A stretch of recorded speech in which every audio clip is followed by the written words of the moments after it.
Well, developing now, Governor Ducey unveiling a bold new plan to give public school teachers across the board a permanent 9% pay raise this year. He also says the proposal includes a 5% raise in each of the next 2 years, bringing Arizona's average teacher pay to $58,000.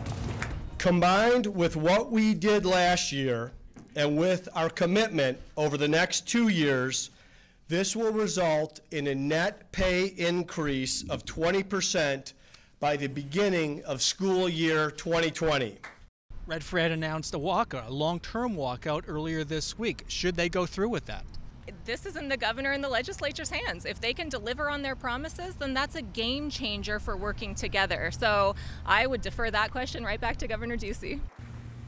And of course, this comes just days after the Red for Ed teachers movement threatened to stage long school walkouts. And the leader for the Red for Ed movement said tonight on Facebook that the group's plans have not changed and they're analyzing the governor's plan.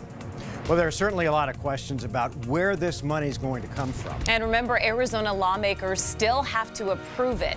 So while teachers liked what they're hearing, they're by no means celebrating, at least not yet. Team 12's Adam Bagney joins us now with one educator who's holding out hope. Adam?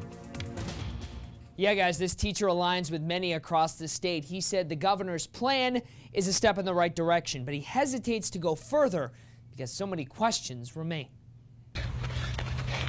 All right. Phys ed teacher Landon Benson will do anything for his students. That's why many of them showed up at 6 a.m. Wednesday to watch their coach run from Sonoran Foothills Elementary to the state capitol, a marathon distance. Red for Ed, run for Ed.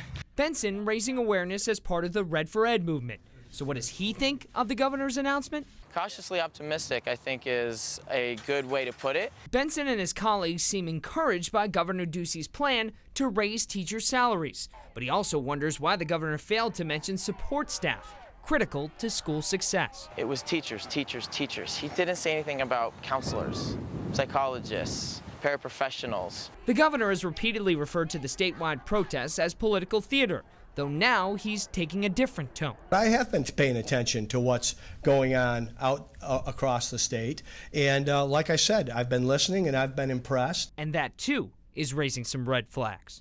I'm wondering how genuine it is. I think that it has to come from the fact that he is seeing the solidarity and the unity amongst educators, and not only educators, but the community. The president of the Arizona Education Association agrees, saying in part, quote, "This is a set of goals, but there are no details." The governor not specifying how the state will pay for his proposal. Meantime, lawmakers honored Benson once he reached the state capitol, though he says the real marathon is far from over. It's going to get more interesting before it gets done. We want to get the public to support not just teachers, but again, educators, for what we're really doing. And Benson tells me he's been in his district for 14 years. He has a master's degree, but he still doesn't make what the governor says is the state average of $48,000 a year. In our social zone, Adam Bagney, 12 News.